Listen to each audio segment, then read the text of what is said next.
আপনি মুখ দেখান, আপনি মুখ দেখান। আরে আমরা যাচ্ছি এখানে রাজি হলে আপনি ঢুকে নেন। ঢুকে কেন? আপনি পুলিশ দিতে পারেন। উনি দিচ্ছে, উনি আমি বলছি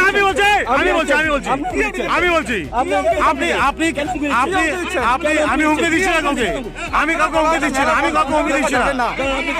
আমি কাউকে হুমকি দিচ্ছি না তো। আর দাঁড়ান তো। আপনার দিল কেন গায়ে দিল? আপনাদের স্টাফ কেন গায়ে হাত দিল? ওর গায়ে কেন হাত দিল? স্টাফ আপনাদের স্টাফ কেন গায়ে হাত দিল? আমাদের কলকাতা টিভি সাংবাদিককে পুলিশ মেরে, দোয়াস উৎসবের পুলিশ মেরে রক্ত বের করে দিয়েছে। পালা কেন কেন? হ্যাঁ, পালা কেন কেন? কত বড় সাহস!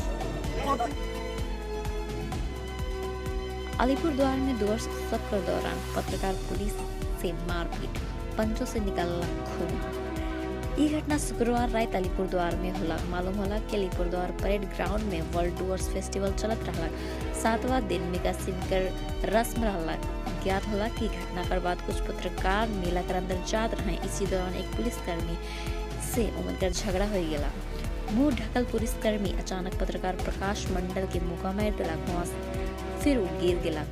ओकर आई कर नीचे घाव हो गया और खून निकले लगला। तुरंत पास में मौजूद कुछ पत्रकार ओके उठा लाए और पुलिस से तीखी बहस शुरू हो गया। हालांकि पुलिसकर्मी कथित रूप से भाग गए।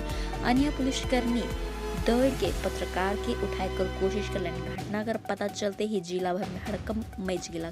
ज्ञात होला कि पीड़ित पत्रकार शुक्रवार रात अलीपुरद्वार थाने में जाके शिकायत दर्ज कर ला।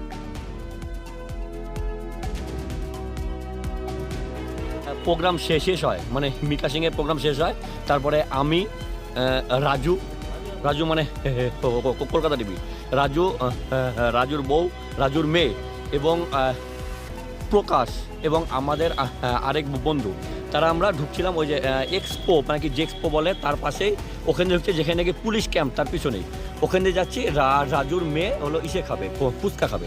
তো পাশেই এই পাশে হলো পুলিশ ক্যাম্পটা, আর এই পাশে হলো শিলিগুড়ির চার, ওখানে ও খাবে। তখন বললাম, তখন ওখানে যারা ছিল কত বড়, তারা বললো এখান দিয়ে যাওয়া হবে না।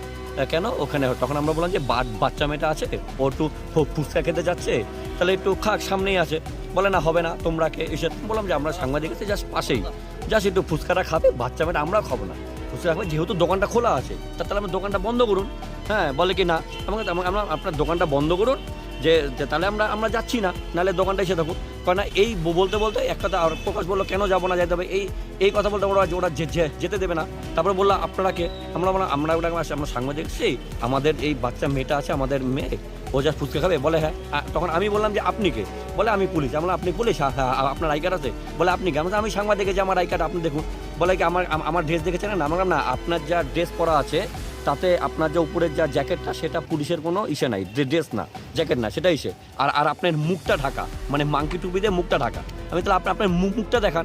কেন মুখ দেখাবো না? আমি কেন? আমি মুখ কারা দেখায় না? যারা গুন্ডা তারা মুখ দেখায় না। আমি তো মুখ দেখাচ্ছি, আমি সাংবাদিক, আমি মুখ দেখাচ্ছি। আপনি তো পুলিশ, তাহলে আপনি মুখটা দেখান। না, মুখ দেখাবো না। আমি তো আপনার মুখ দেখান, মুখ দেখাবো না। তখন প্রকাশ আসছে, বলে কি বলছে? আমরা এবার তখন বলছি হ্যাঁ ঠিকই তো বলছে, মুখটা দেখাও কে? এই বলতে বলতে তখন প্রকাশকে হুট করে প্রকাশকে হিট করে। প্রকাশের বা চোখের এই জায়গাটা, একদম এই জায়গাটা, জাস্ট একটু উঠলেই এই জায়গাটা লাগে, একদম দপদপে রক্ত ফাইটে গেলো। প্রকাশ পড়ে গেলো ধপ করে। আর যে মারলো পুলিশটা, ও ফুট করে তখন ওখান থেকে নাই। সঙ্গে সঙ্গে পুলিশ ক্যাম্প, আরও সব পুলিশ চলে আসলো, আইসে তখন নাই, ওকে সরাই দিল। আমরা বললাম কি হয়েছে? তখন আরও যখন দায়িত্ব ছিল, আমরা যে মারছে তাকে আনেন। বলে কি তাকে কি করবেন? তাকে আমরা মারবেন না, কেন মার? তার মুখটা দেখে রাখবো যে সে কে, তাকে চিনে রাখি, এটা তো হবে। তাই না, আমরা দেখছি, ওকে আগে নিয়ে যেতে হবে। তারপর তো এই হলো, তারপর তো সবাই, তারপরে ফোন করলাম, তখন তো তোমরা সবাই আসলাম। এই হলো বিষয়টা। মানে এখানে মানে সমস্ত দোষী ওরে। বাচ্চা মেয়েটা একটা ফুচকা খেতে যাচ্ছে, আছে ফুচকার দোকান, মানে 2 হাত দূরে।